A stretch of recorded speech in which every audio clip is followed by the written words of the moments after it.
If you are a business owner and you're thinking down the road, how am I going to exit my company? Maybe you're going to turn it into a generational business. Maybe you are the second generation and you're planning on how to hand it to the third. But for those of you out there who are thinking about how do I sell? How do I get someone who wants to buy my business, and how do I get fair market value for my business? Today is the show for you.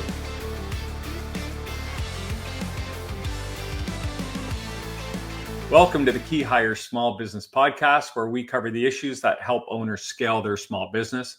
I'm Corey Harlock, creator of KeyHire Solutions, and I'll be your host. Our guest today is Eric Grafstrom, and he's the founder and CEO of ExitGuide. They help millions of small business owners who don't have access to M&A advisors or business brokers or other resources. Their platform enables owners to create an exit plan and manage the sales process using an online dashboard and services. It's a very cool concept. Eric is a longtime startup guy who's worked with over 20 startups, tech startups. He started his career at AudioNet, which became broadcast.com. And at one point, he seriously considered leaving the industry to become a chef, but he figured out that's a lot of hard work and a lot of late nights. That's my background. That's where I started, in restaurant and fine dining. I feel your pain, Eric. Matt, let's welcome Eric to the show. Thanks so much, Corey. It's great to be here. How you doing, bud? I'm doing well, and looks like it took me a little longer to figure out that working in restaurants is really, really hard, and not for people who go to bed at 9 o'clock. So we got that out of the way. It was my first life. I was in restaurants in my first life, and I loved it. I did like fine dining, high-end boutique hotels and things like that. And I lived the champagne life on a beer budget for sure. Got to travel and meet some very cool people, but it's a young person's game, and you just end up getting really tired. And you also, it can be pretty lonely because, you're working when everyone else is celebrating. Yeah. That's the name of the game, right? Everyone's off on the weekends, you work weekends. Everyone's off for the holidays, you work the holidays. So I'm sure tech startups were no walk in the park either. I'm sure you put in a few hours. Yeah, I didn't exactly pick a more stable, easier option. So we probably should not spend time talking about my judgment when it comes to career choices. But yes, I've been doing startups for quite some time. It's what I do. I've had a couple of stints in a big company, but where my passion is, where I feel like my God-given talents are, really it's around kind of the early stages of going from idea to getting something in market and starting to put some scale and turning it into a business. Very cool. So serial entrepreneur. I guess so. Yeah. So we're talking today about how to package your business for a big exit. We always like to start with some definitions. So walk us through how you would define an exit. And there's a million, or not a million, but there's several different ways to exit. But we're talking about an acquisition today, right? We are. Yeah. And then kind of what you mean by packaging. Let's kind of lay the foundation and the terminology. Yeah. So when you look at businesses, and there's M&A, and there's the big stuff that you read about in the papers, and that's not what we're talking about. We're talking about small businesses in North America. Right. And, these are everything from 1 to 2 person operations to maybe 15 to 20 employees. When you get above and beyond that, it's a little bit different. Okay. So what we're talking about is roughly 90% of the market. So when people think small businesses, what I tell them is small businesses in the US are really small. Most of them have revenue well under $5 million. Well, I think, what do they say? Like the 80% of small businesses have less than 5 employees or less than 3 employees or something. Exactly. Yeah. Right. Like LLCs are just an individual. Yeah. And some of these are the owner is the business, and some of them are more than that. 100% of them are going to exit in some capacity. So as the saying goes, Father Time remains undefeated. What I saw in the marketplace was, if you have big enough revenue and enough resources, you can pay people to come in. But when you're talking about an exit, it means different things to different people. So yes, some people are going to package this up, take it to market, and find a buyer in the marketplace. But about half actually will to sell to someone that they know or an alternative strategy. So what does Okay. that mean? That means I might be selling to a family member, an Right. employee, someone in my local community, or a business partner or a vendor who, Right. has something where this is complementary. And in some cases, you may just sell the assets and dissolve the business. Right. So, what I try to really encourage business owners to think about is, look, there isn't necessarily one path you need to take, because there's all sorts of other factors, including life circumstances, that are going to drive what you're going to do and when you're going to go do it. So Right. exits means different things to different people, and packaging it up can be really simple. I've got an employee who's worked for me for a couple of years. I just need to gather the right information to, well, I'm going to take this to people who don't know me. They know very little about the business. How do I put something in front of them that is compelling, engaging? I don't want to share too much information, but I need to share enough to be able to kind of attract their attention, and then bring them into a due diligence process when you get serious about negotiating the terms. And there are very specific things people will want to see, correct? Yep, absolutely. So there's a playbook here. Pardon me? There's a playbook here. There is a playbook. And look, it gets simpler, but the components are the same. So it gets simpler as you get a little bit smaller. But any buyer, if someone is listening to this and they're like, okay, what's the couple of things that I need to take away? Any buyer is going to ask for effectively the same thing: 3 years of P&L statements, right? 2 to 3 years of filed tax returns, filed being the operative word. Making sure they're paid, correct? Yes, right. And in a current balance sheet. And then there's a smattering of agreements that they're going to want to see: lease agreements, employee agreements, and other things. Yeah. That's just the table stakes. There's other stuff that may come up, but if you're sitting there listening to this on a walk or in your car or somewhere where you can't write this down, like, you just remember, you got to have P&L statements, balance sheet, in the most important agreements that support your business. That's just the table stakes. Okay. And then they could come back and say, okay, do you have this? Do you have that? Yeah. And one of the stats that I tell people is 50% of these deals fall apart during due diligence. So, our job is not necessarily to go out and help you find a buyer. And one of the reasons is we want to start earlier than that. Too many owners fail at this process. It's close to 80% when they try to do this on their own. And that just shouldn't happen. Or at least it shouldn't happen for self-inflicted wounds. Right. What we wanted to focus on is, okay, there's things that you're going to need to both accurately price your business, package your business, and get through due diligence. And if we can help you with those and increase the odds of actually getting the deal done, then we've done our job. Right. Okay.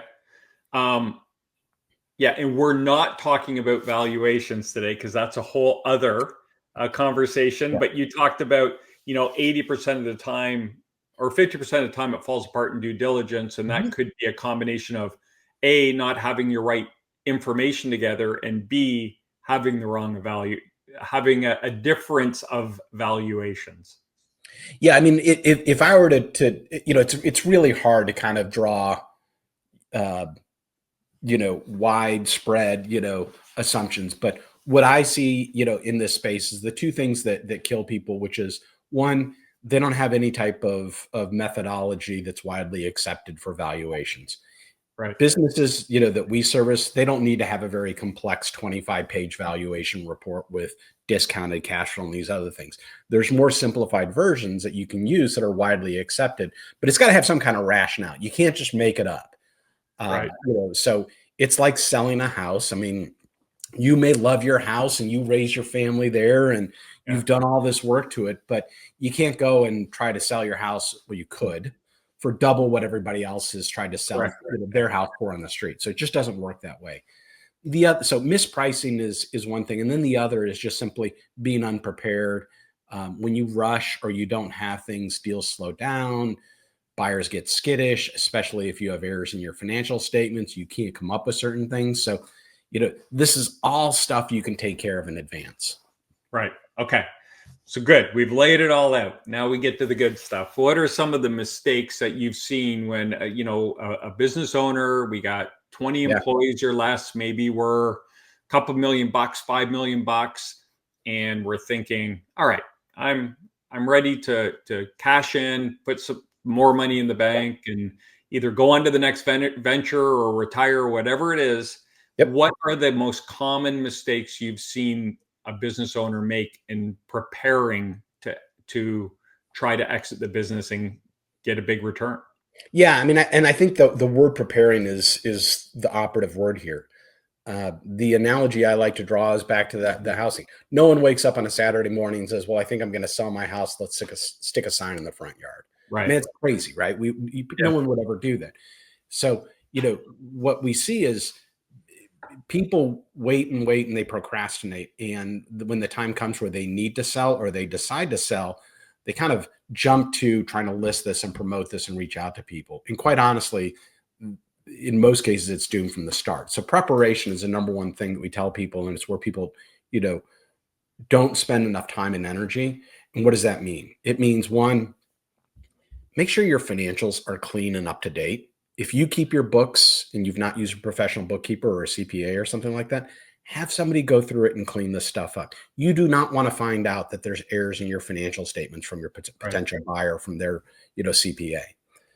Two is, have a good sense of what the value is, right? So, part of what we do is when we sell somebody a package that includes a market-based valuation, which is a simplified version, but you at least have something you can defend. So, and then the third is, just take some time to get all of your files and everything, in order. I mean, things like entity formation, a lot of business owners haven't laid eyes on that in years and years. So they may need to go back to the Secretary of State or something like that to get it. These are all things that most owners don't do in advance. They kind of jump to I'm going to post this on a website with some pictures and I would like to have $2 million when I retire. So that's what I want for it. And, good buyers who know what they're doing quickly pass on these opportunities. They're just not willing to do that. There's so many businesses that are coming on the market. They don't waste your time with them.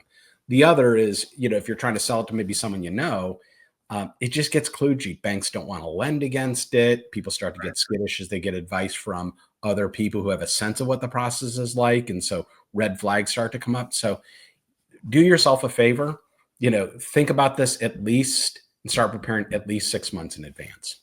Yeah, I was going to say, it sounds like the mistake you're talking about is just not planning to do it. It's not planning to do it. And, is that what the sayings go? Failure to plan is a plan to fail, or whatever it may be. But, it really is. Now, none of this guarantees that you're going to sell your business, right. But for business, you've worked really, really hard. You've probably put, kids through school and kept a roof over everyone's head. Not to sound like a very strategic business consultant, don't half-ass this. Right. This is an important thing. And, our platform is very simple to use. There's other people that are out there. Just take the time and the energy to make sure that you are at least giving yourself the best shot. Right. And just like take one thing on and knock it off, right? There's lots of, well, I don't want to give advice, but there's lots of fractional CFOs and things out there that would gladly come in and just clean things up, do some forensics. Shit, you might figure out that you're worth more than you are. Yeah, you never know, right? Or maybe you've been accounting things wrong. You've made some purchases that you've just written off as purchases, but they're depreciating assets. So you have more money in the business you thought. Who knows?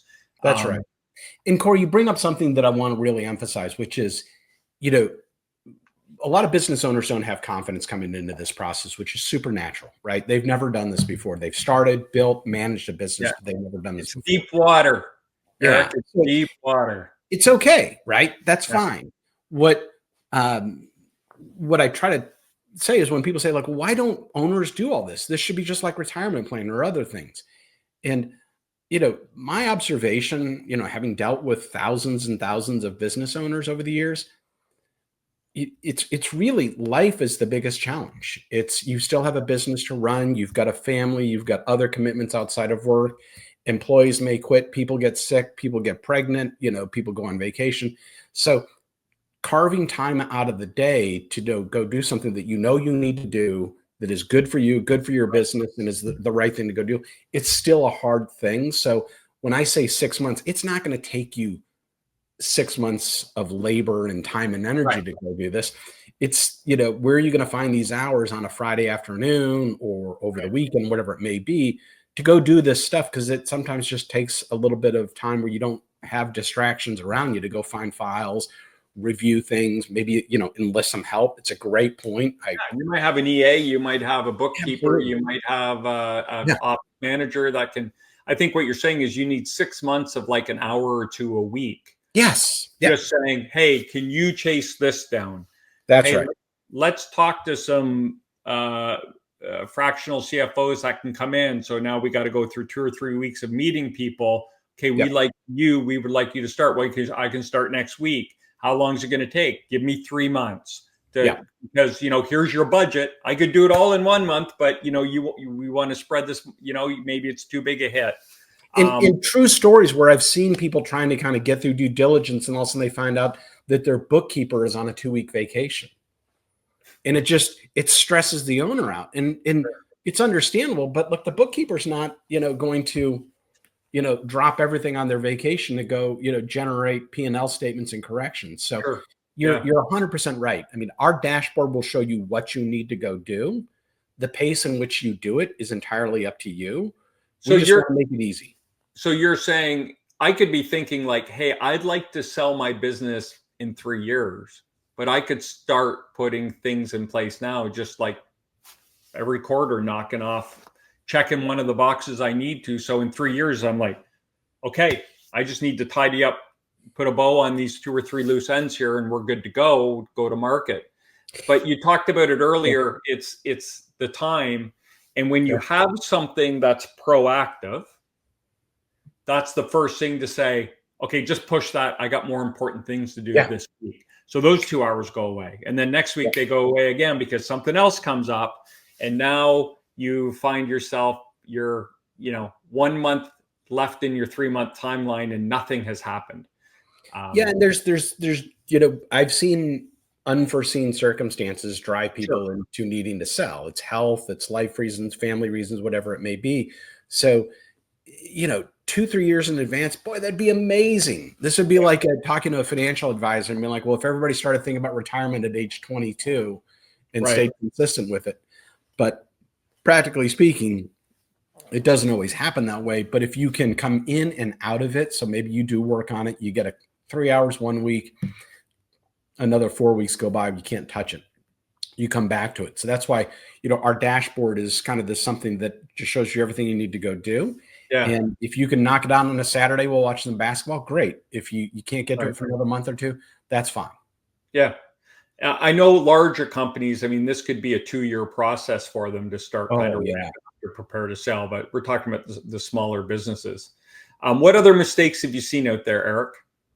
I think what you have to do is, as much as you possibly can, is there's kind of 2 things. One is you try not to get too personal about the business. It's easier said than done, but there's an emotional attachment. Keep in mind, people are buying, a business based on cash flow and other things. So this is not an end of the market where people are buying opportunity. Right. So I hear this sometimes from owners, and they'll say, well, if somebody would just do these things, or the business isn't profitable, but someone could turn it into that. That's not going to happen. And so one of the reasons of preparing in advance is at least have a baseline of where your business is. If your business really isn't sellable, then you're not going to sell it. So if it's not sellable, but you understand what you need to do to make it appealing to a buyer, then you have time to go do those things.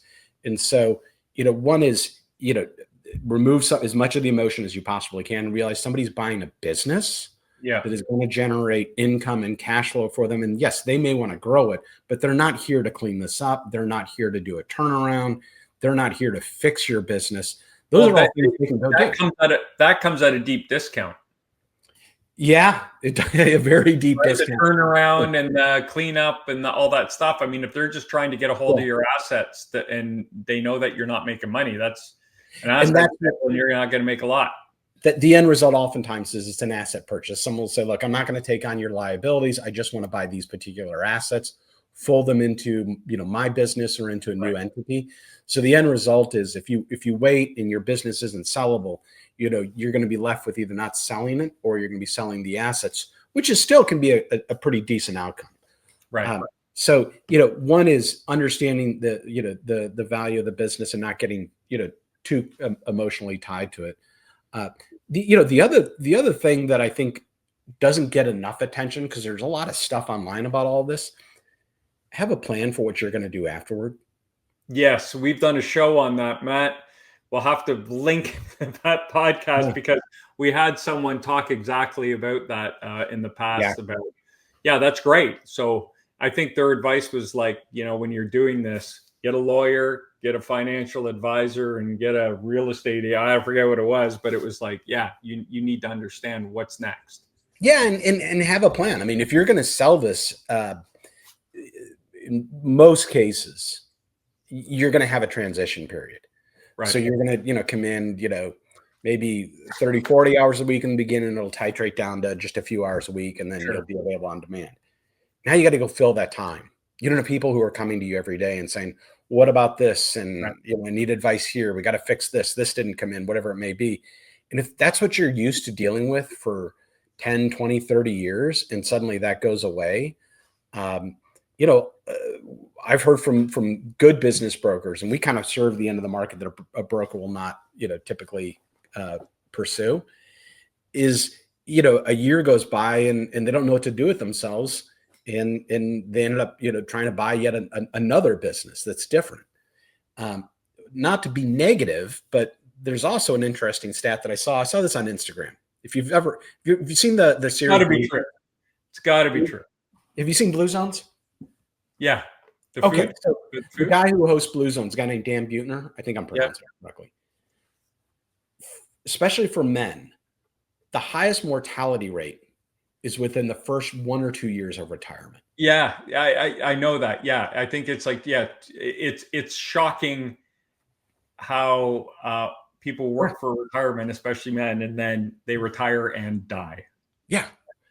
So I'm not going to say ExitGuide's a life-saving. It's not life-saving too. It's not. Yeah.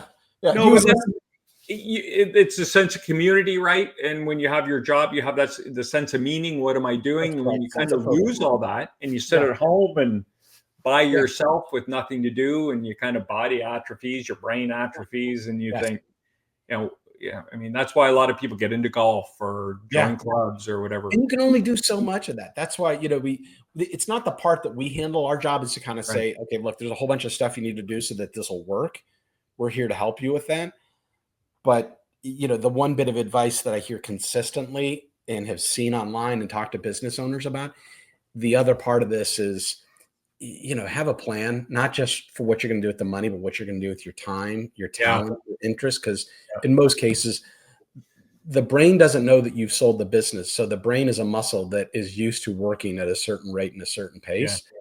And if that just drops off the table and isn't there anymore, you got to find something to replace it, or you're going to, what I like to refer to as the border collie syndrome. You're just going to, you're going to tear up all the furniture in the house. You're going to chew on things. You're just going to make a mess.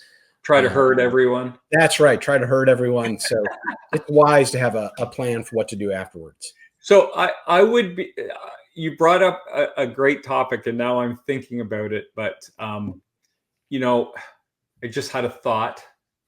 Kind of people go from being super busy, and they think when they retire, they go to, I'm not going to do anything because I'm retired. Yeah. And it's this weird, I've sold it all. I'm done. I'm done doing stuff. And it's this weird, it's either you're in or you're out mentality. I would like to find someone, if anyone knows if you're listening and that's what you specialize in, let me know. I'd love to do a show about it. Okay. So let's move into the advice. So I'm listening to this and I'm thinking, I got a $5 million a year business, and I'd like to exit in the next little bit. And what you're saying makes a lot of sense. What are the top 3 to 5 pieces of advice, Eric, other than calling you and signing up for your software, which we'll hear about in a minute here? Yeah. What advice could you give them to get started? One is I would pick a date that's not in the next 90 days as to when you want to take this to market. Set a goal. Don't make this a wandering, amorphous thing that's sitting out there. Say, look, trying to predict the date in which you're going to sell it is really, really hard. Right. I'm trying to say, well, we will sell our house and close on the transaction on, Sure. May 21st. Well, that, assuming a whole bunch of things. So, Right. set a date for which you will be ready to take this business to market. Now, if you're Okay. selling to someone, then that's when you're going to kind of enter into the formal negotiation process and maybe, sign an LOI. Maybe that's the date you're going to reach out to 25 people, whatever it may be, but set a date for when you want to take it to market. At least give yourself a timeline and some discipline, around, okay, between now and then, here's the things I need to get done. So you dropped in LOI. That's letter of interest. Correct?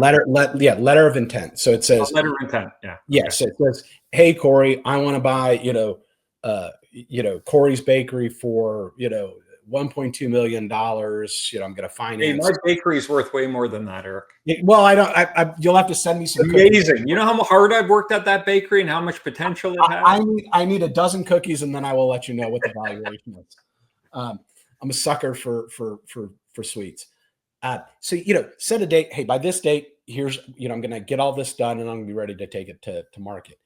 2 is, go through things and think about where are your holes and strengths and where are the weaknesses. What are the things that you need to fix?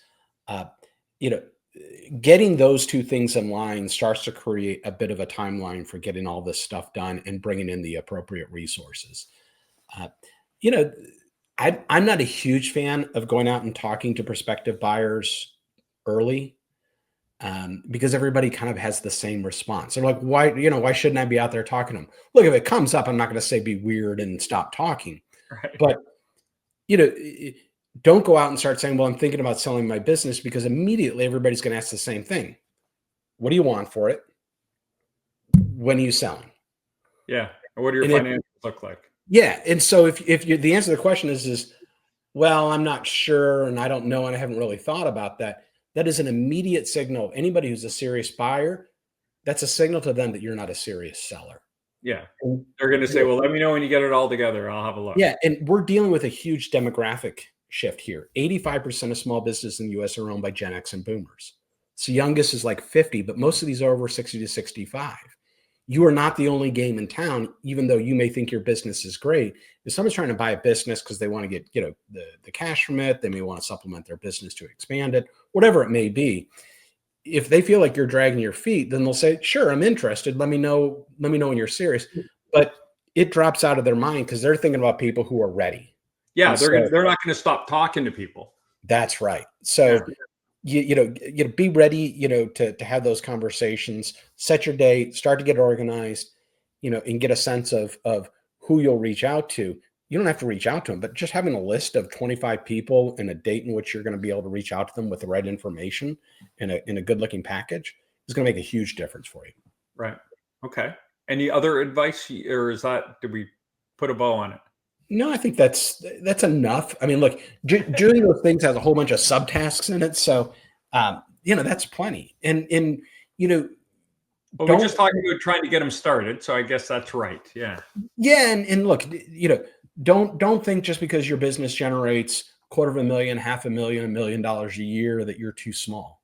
That's exactly what we're designed for. So, if you have a $5, $10, $15 million, revenue business, there are brokers, M&A advisors, people who charge hourly fees and transaction fees that will probably help you out. But the challenge we're trying to address is, well, look, 90% of these businesses are like revenue under $2 or $3 million. And so the size of the market for the really small businesses who need help is huge. It's one of the biggest markets, Why we do this podcast, man. Those are the small business owners are truly the ones who are looking for these resources. And so, when I looked at this, I felt like what I heard from other people, which is these businesses are too small, they're not good businesses, nobody wants to buy them, and all these other things. And there are a whole bunch of reasons why people wouldn't help them. And I just personally, I found that to be an intellectually lazy answer. Right. If this was 4% of the market, I could be like, well, okay. I mean, just thinking it through as a business guy, sure. Yeah. But this is literally a over $1 trillion market. Somebody needs to help these. And these are people who have been part of our community. They've sponsor the baseball team. They are involved in Chamber of Commerce. These are the trucks you see driving through your neighborhood. So I feel a passion just kind of at heart level to help, people out who are never gonna be able to afford this, where they can do a lot of this stuff online. And so we're kind of like what LegalZoom did for business formation, TurboTax, and other players that said, look, there's this mass market need for a more simplified process. You don't have to have a complex tax return. If you've got a straightforward return, use TurboTax. If you just file an LLC for something simple, use LegalZoom. We want to become kind of that default in that tech stack for the business owner, where it's just like, I'm eventually going to sell my business. I just use ExitGuide to make sure that I'm on track to meet my goals. So you've segued nicely. I'm going to make a comment though. When I first moved here and started KeyHire, my first tax return, I belonged to a Vistage group and we had a tax guy in there. So I remember emailing him and I said, hey, I got to do my taxes. Like, what do you recommend? He goes, sign up for LegalZoom and buy me a beer for my time. I mean, things have gotten a little more complicated than that now, but the first year, but you segued nicely in. So tell us a bit more about the business and tell us a bit more about how we can get in touch with you. If I'm listening, thinking, man, I got to talk to Eric. How can we get in touch with you? You can shoot me an email. It's Eric with a C. So it's ERIC at exitguide.com. Oh, it didn't matter about that. He's lagging. Hold on. He's going to get it up. Okay. There it is. Oh, no, that's the website. Okay. All right. And you can email me. You can start to move through the process. So we basically offer, and we're about to introduce a new offering for just $9.99 a month. You can have access to the dashboard. You go at your own pace. So if this takes you 10 months to get through, you're at $100. But the dashboard has everything from, how do you write a business narrative that's going to go into that package, right? So what's that? Right? What are your top level financials and these other things? So you're basically entering information into the dashboard, and then we'll take pictures and your logo and we'll create this customized package. So, Acme Inc. asking 875,000, here it is. You've now got a slick PDF that you can send out to as many people as you like. Great. So it's fairly straightforward. And then there's other things that you can add on, but the dashboard really is driven to kind of give you prompts and show you the information that you're going to need. And then when somebody says, I'm pretty serious about it, the good news is you've already uploaded those contracts, those agreements, the tax returns, and the other things. That those aren't things that should be in your buyer package to kind of present your business. Those are the things that when somebody's signed an NDA, because you've already done all this, you're literally just clicking a button in the dashboard and it says, enter the email address you want to share this with. Awesome. So that person now can come in and say, okay, I've sent this to 4 people, but I know now everybody's getting the same thing. I don't have to go through emails and be like, did he get version 6 of the financials versus version 5, whatever it may be. Yeah, so cool. You gave us a couple other ways to get in touch with you. What are they? So Eric at exitguide.com. There is my, what's that? You psyched that out. He put up the wrong contact. Anyway, you're good. And then I also have my personal site, which is ericgrafstrom.com. Grafstrom is just like Nordstrom, but Graf instead of Nord, and no massive retail empire family behind me. I'm on LinkedIn and all the social, but I'm very fine. If you can spell Grafstrom, you're going to be able to get a hold of me. Yeah, if they can do the diligence to spell Grafstrom, they're more than halfway there. Unless you're in Stockholm or somewhere in Sweden, then it's super easy. There's probably 25 Grafstroms out there. Hey man, thanks for your time. This has been great. Good information. And thanks for people out there. I appreciate it. And guys, go check out ExitGuide if you're thinking about exiting your business and want to get top dollar for it. Thanks, man. Appreciate it. Very good. Thanks, Corey. Eric Grafstrom from ExitGuide. Awesome. So I'd like to thank you guys for tuning into the KeyHire Small Business Podcast. If you got value out of today's episode, make sure you like it, you follow it, share it with your friends who have a business and have been talking about trying to sell it. And make sure you leave a comment or let us know if there's any topics that you would like us to cover here on the podcast. We're here to help you. That's for the YouTube channel. Make sure you subscribe. But if you prefer to listen to your podcast, you can find us on Apple, Spotify, or whatever your favorite platform is. Just search up the KeyHire Small Business Podcast. I'd like to thank you for listening. I'm Corey Harlock. And until next time, stop grinding, start growing.